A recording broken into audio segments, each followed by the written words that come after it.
Hoe druk wordt het op de N-wegen als vrachtwagens straks moeten betalen voor de snelweg? Is onze infrastructuur erop voorbereid? Kunnen wij dat aan als gemeente, maar ook voor de wegen? En verder in deze uitzending. Volgens juristen kan AZC in Terneuzen wel. En de aantrekkingskracht van dit vogelhuisje.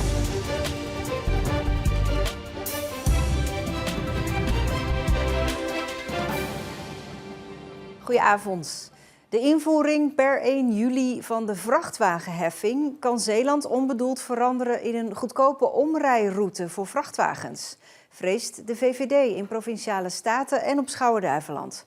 Volgens berekeningen kan het voor transportbedrijven zo'n €40 per rit schelen als je over de N-wegen rijdt in plaats van over de snelweg waar je die heffing moet betalen. Per 1 juli moeten straks vrachtwagenchauffeurs betalen per gereden kilometer over de snelwegen in heel Nederland. Laten we nou net in Zeeland niet zo heel veel snelwegen hebben. En dus is bijvoorbeeld het rijden door Zeeland over de N-wegen, zoals hier achter mij over de Dammenroute, de N57, erg goedkoop en lucratief. We nemen een voorbeeld. Je bent met je vrachtwagen in de Rotterdamse haven bij de Europoort. Dan kun je over de A15, A29, A4 richting Antwerpen naar Gent. Dan betaal je dus per kilometer als je de snelweg overgaat.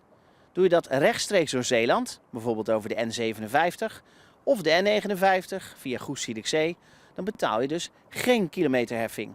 En dus kan het zelfs wel oplopen tot €40 goedkoper om door Zeeland te rijden. En als mensen dat ontdekken en ze gaan via deze weg, ja, een ondernemer is een ondernemer. En logisch dat ze ook voor de goedkoopste manier gaan kiezen. Maar is onze infrastructuur erop voorbereid?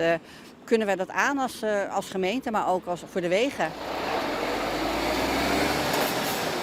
De VVD op Schouwen-Duiveland maakt zich zorgen en heeft vragen gesteld aan het college van de gemeente Schouwen-Duiveland. Maar ook provincie Breed leven er zorgen, zoals bijvoorbeeld in Provinciale Staten. Nou, omdat de dreiging natuurlijk in zit dat het een overbelasting wordt voor onze N-wegen. Maar als ik nu de huidige druk op die wegen al zie, wat recent toch al wel aan het stijgen is, omdat het een snellere en een goedkopere route is voor het vrachtverkeer, ja, dan is de mogelijkheid, dan moeten we altijd voorzichtig mee zijn, we moeten het eerst nog zien, maar is de mogelijkheid dat het drukker gaat worden op onze N-wegen. En ja, daar moeten we ons dan wel op beraden. Naast de toename van de verkeersdrukte vreest de VVD op Schouwen-Duiveland ook een grote toename van stikstofuitstoot die daarmee gepaard gaat. Dat is dus eigenlijk onze grootste angst, dat ze op een gegeven moment gaan zeggen, ja weet je, meer stikstof, we gaan dat berekenen bij jullie op Schouwen-Duiveland. En dat we dan weer in een probleem komen met het bouwen van woningen. En het bouwen van woningen is echt ontzettend urgent hier op Schouwen-Duiveland. Want heel veel jeugd is inmiddels al weggetrokken omdat ze hier niet terecht konden. En die willen we heel graag terug kunnen halen naar het eiland, dus die hebben we gewoon nodig. Een maatregel die genomen kan worden is om de N-wegen in Zeeland toe te voegen aan de vrachtwagenheffing, zodat rijden door Zeeland niet goedkoper is. Toch zitten hieraan ook nadelen. Want dan wordt het pas echt lastig voor de lokale vervoerders en de mensen die de wegen gebruiken. Want het is natuurlijk heel makkelijk zeggen van nou dan trekken we even het laadje open, dan gaan we daar ook vignet op belasten. Ja, dat is niet altijd wenselijk, want dan ga je echt sluipverkeer krijgen door de dorpen. Ook vrachtwagenbedrijven die vooral binnen Zeeland rijden zullen dan moeten gaan betalen voor het rijden over de N-wegen. De provincie Zeeland zegt dat ze de N-wegen goed zullen monitoren of er een grote toename zal zijn van vrachtverkeer. We hebben ook Transport en Logistiek Nederland om een reactie gevraagd. De brancheorganisatie zegt geen grote toename te verwachten van het doorgaande vrachtverkeer door Zeeland, omdat de tijdwinst en de kostenbesparing maar gering zouden zijn. Wel houden ook zij nauwlettend de metingen in de gaten vanaf 1 juli als de vrachtwagenheffing ingaat. De 24-jarige verdachte van de moord op Thomas bij een supermarkt in Vlissingen is licht verminderd toerekeningsvatbaar. Dat staat in een rapport dat is opgesteld over de man. Hij is emotioneel onvolwassen, volgens deskundigen. Vandaag was de laatste tussentijdse zitting bij de rechtbank. Het dossier is bijna afgerond. Er moeten nog 11 getuigen gehoord worden die onder meer duidelijkheid moeten geven over wat er voor de schietpartij gebeurd is. In juni vorig jaar werd de 44-jarige Thomas doodgeschoten door de verdachte. Beide mannen waren opgetrommeld om naar de supermarkt te komen na een ruzie tussen 2 vrouwen. Dat de verdachte verminderd toerekeningsvatbaar is, volgens deskundigen, kan gevolgen hebben voor zijn straf, mocht hij veroordeeld worden. Dan kan een deel van de straf bestaan uit een behandeling en niet alleen cel. De mosselsector krijgt financiële steun van de overheid. Door massale mosselsterfte in 2024 kwam de sector in de problemen en konden kwekers de huur van de percelen niet meer betalen. Ze vroegen om het kwijtschelden van de schulden, maar dat was niet mogelijk door Europese wetgeving. Daarom zocht de staatssecretaris naar andere mogelijkheden. Er is nu een oplossing. De kwekers krijgen subsidies en kunnen gebruik maken van een betalingsregeling. Nou, natuurlijk zijn we positief over het steunpakket en we denken dat er best een aardige groep kwekers zijn die er gebruik van zal maken. Zeker ook als het gaat over toekomstige investeringen in de mosselzaad-invanginstallaties. En we zijn ook erg blij met de betalingsregeling die voor de huurfacturen is getroffen. De mosselsector verwacht dit seizoen wel weer een goede opbrengst. Burgemeester Marleen Seibers van Tholen kan 6 jaar langer blijven. De gemeenteraad wil met haar door en ze wil zelf ook graag verder. De minister van Binnenlandse Zaken neemt uiteindelijk de beslissing. Maar dat zal een formaliteit zijn. Er kan toch een asielzoekerscentrum komen aan de Handelspoort in Terneuzen. Dat zeggen 2 Leidse juristen. Het college van burgemeester en wethouders had het advies van de gemeenteraad om geen AZC op die locatie toe te staan gewoon naast zich neer kunnen leggen. De gemeenteraad van Terneuzen gaf vorig jaar het advies om geen AZC in te richten in het voormalige Neckermann-gebouw.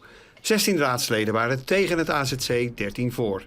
Het gemeentebestuur nam het negatieve advies over. Maar dat had niet gehoeven, zegt Rogier Kegge van de Universiteit Leiden.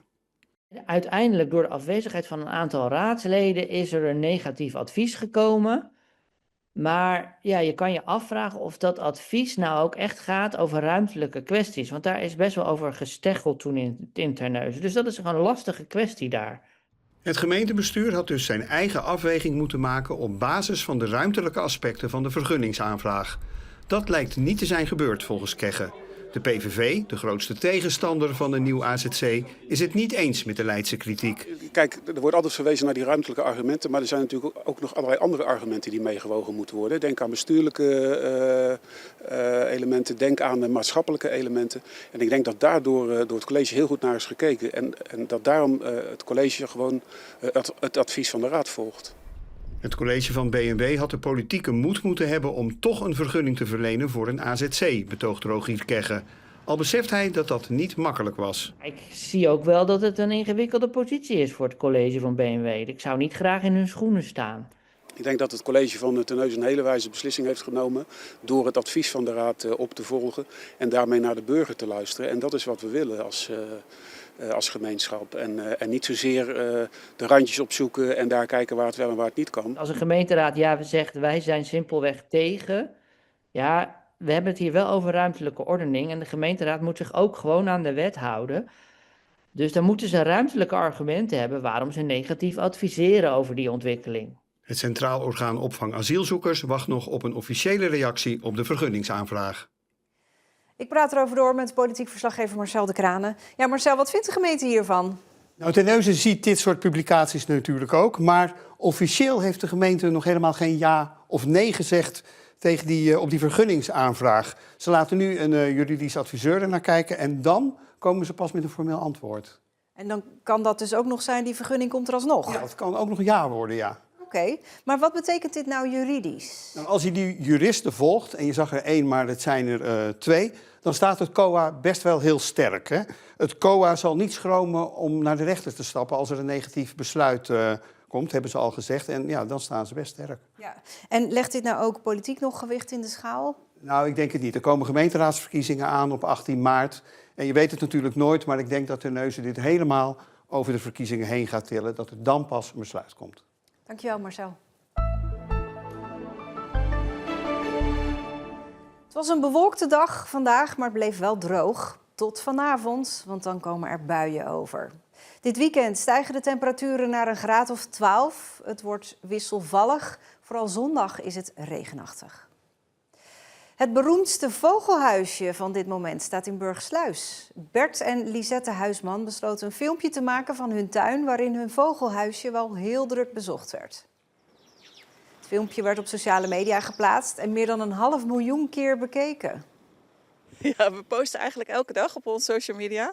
Maar we hadden niet verwacht dat dit filmpje zo vreselijk viral zou gaan. En de grote vraag is natuurlijk, waarom komen er zoveel vogels op af? Ja, nou, voor ons is dat eigenlijk heel gewoon. Want ze wonen hier met z'n allen en daar boffen wij vreselijk mee. We wonen vlak bij de Oosterschelde in een prachtig natuurgebied met een biologische boer naast ons. Heel veel vogels in de tuin maakt je gewoon vreselijk blij. Ja. En daar doen we echt ons best voor om die te houden. En daarmee zijn we aan het einde van deze Zeeland Nu. Morgen lekker weer kijken, dan om 6 uur. Fijne avond en ook alvast een heel goed weekend.